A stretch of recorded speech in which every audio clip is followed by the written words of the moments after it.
Welcome back to the workshop. I'm Josh, and this week we are looking at all types of knife sharpeners. They come in so many different shapes and forms, and we're going to give an overview of a couple of major categories, help you understand how to use your knife sharpener, or figure out which sharpener is best for you. Stay tuned.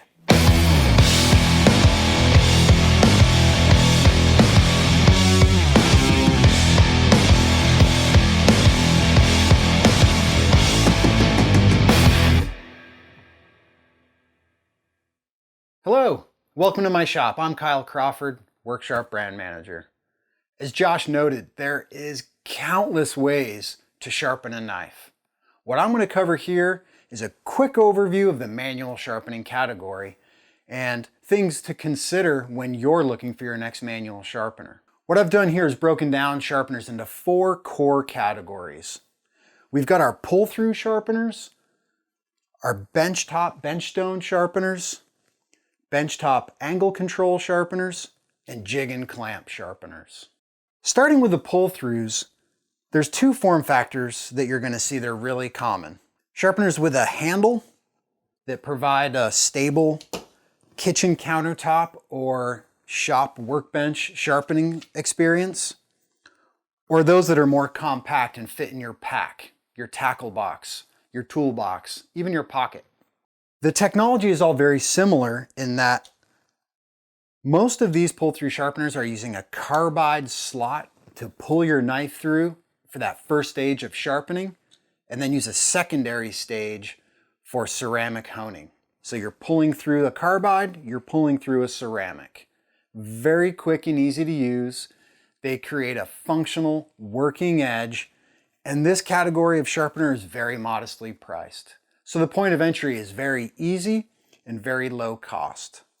One of the things to consider if you embark on this pull-through category of sharpeners is where you want to sharpen and what you want to sharpen.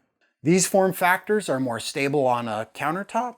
These are going to fit in your pack. So you're going to sharpen at home in your shop or out in the field. Also, what you want to sharpen. Just knives or knives and tools. Some of these sharpeners, these are really going to excel at knife sharpening. Very easy, pull through carbide, pull through ceramic, great for knife sharpening.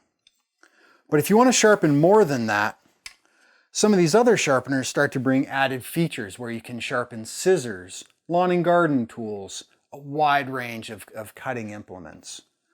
So just make those considerations for where you want to sharpen and what you want to sharpen, and you'll be able to navigate successfully through this pull-through category. The next is bench stones. Everything from an Arkansas stone to a synthetic combination grit stone to a diamond stone. There are no shortage of choices here in this category to put an edge on a knife or tool in a bench stone.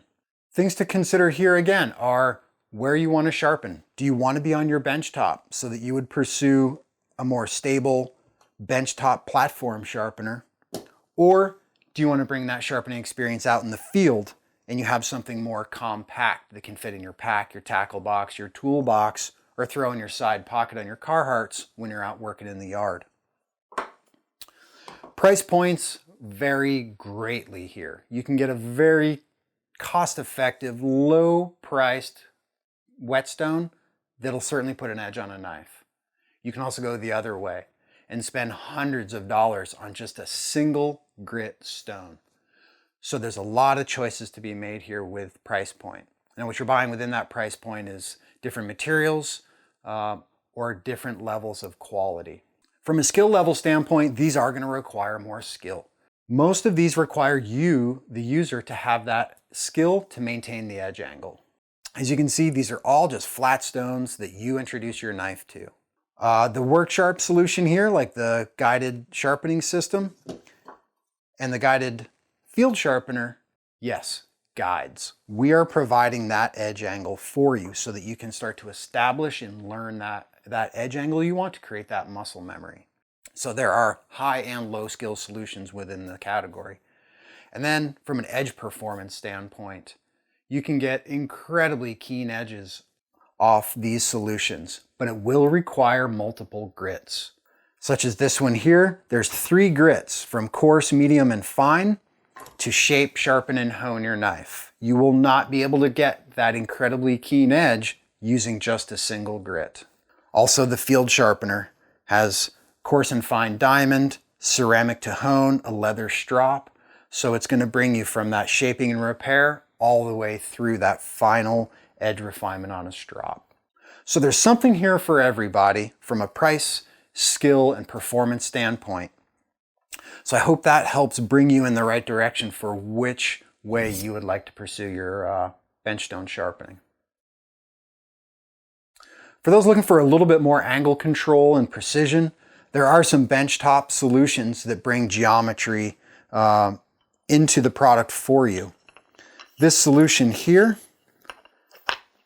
presents these ceramic honing rods at a set angle where you will just bring the knife vertically across those surfaces to sharpen the edge. There's going to be a little bit more commitment in price point here. They come in at more of a medium price. The ease of use is definitely increased from a benchstone. This set angle is going to really help you get started on that edge angle journey much more quickly. You still have to hold that knife vertical as you traverse down this angle guided rod, but it will help you establish those edge angles and get started.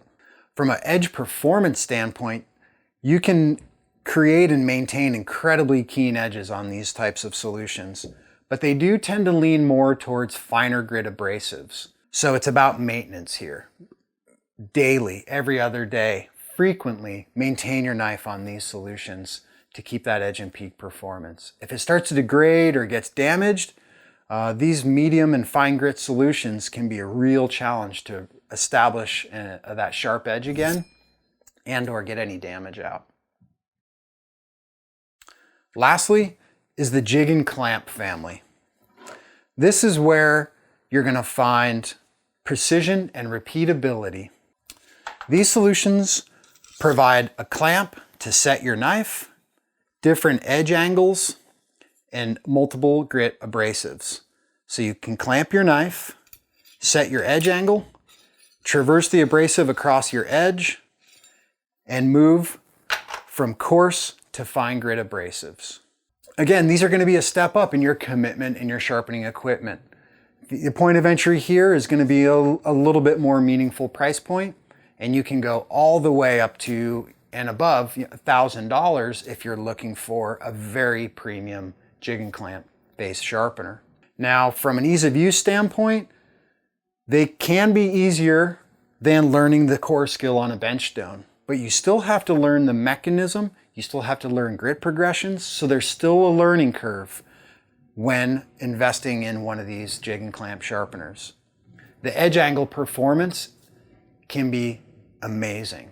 They're going to provide the multiple grits you need from coarse and medium and fine to repair and sharpen and hone.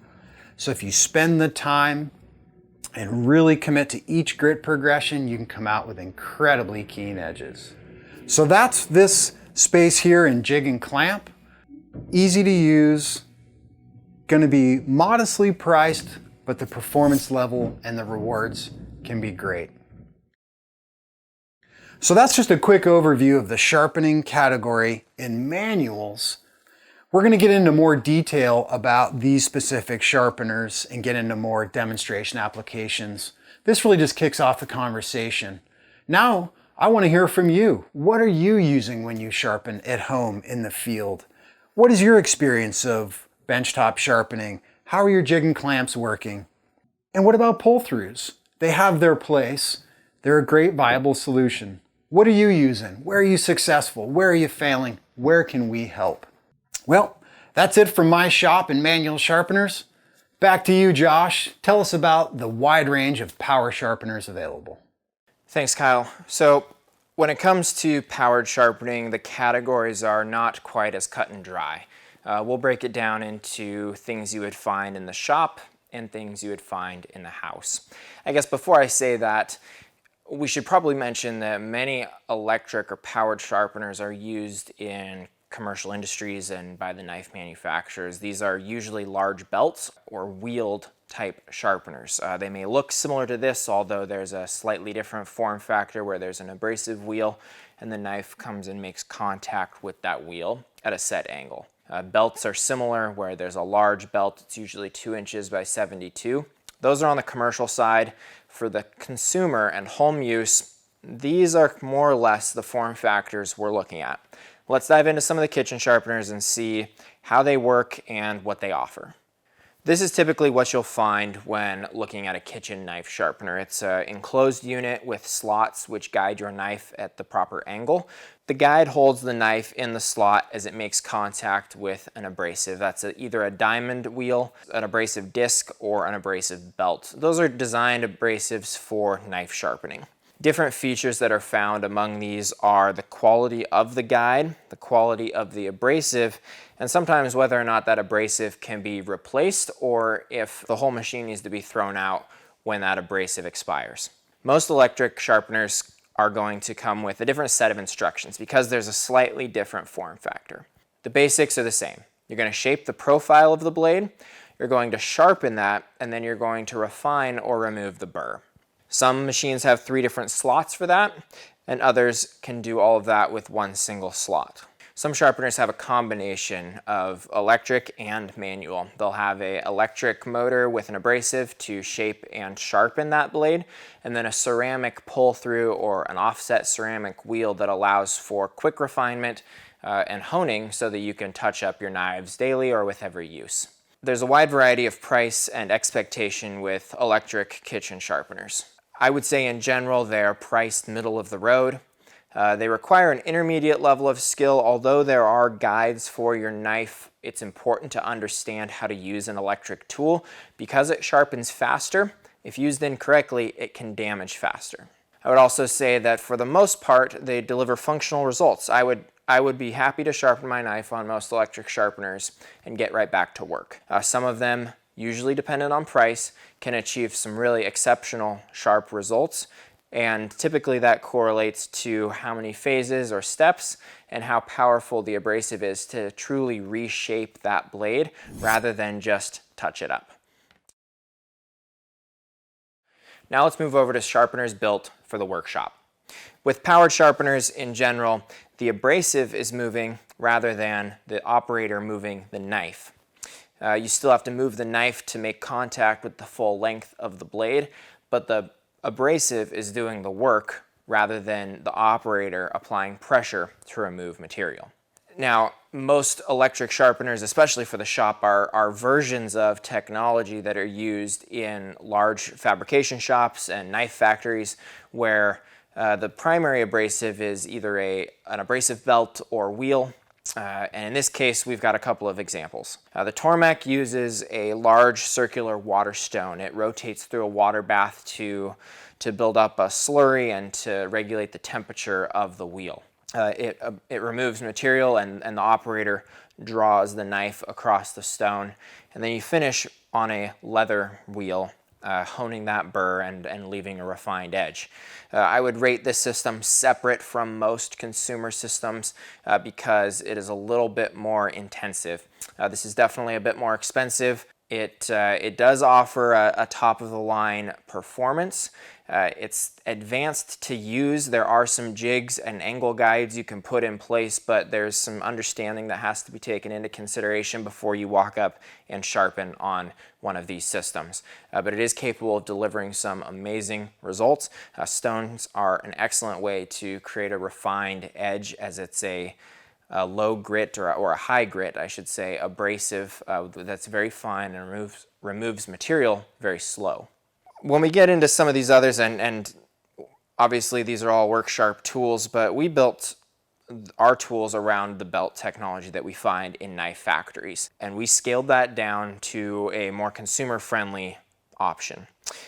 They range from the combo knife sharpener up to the elite knife sharpener, and so with that you get a variety of price and skill and performance. I would say in general, electric sharpeners for the shop have functional or top-of-the-line performance. It's depending on really the price.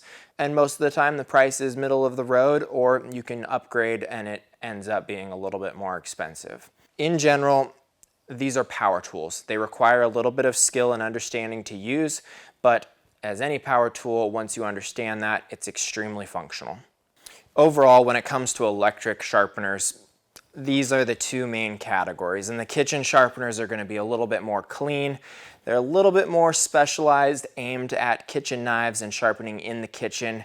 And that's compared to these shop sharpeners that are a little more gritty.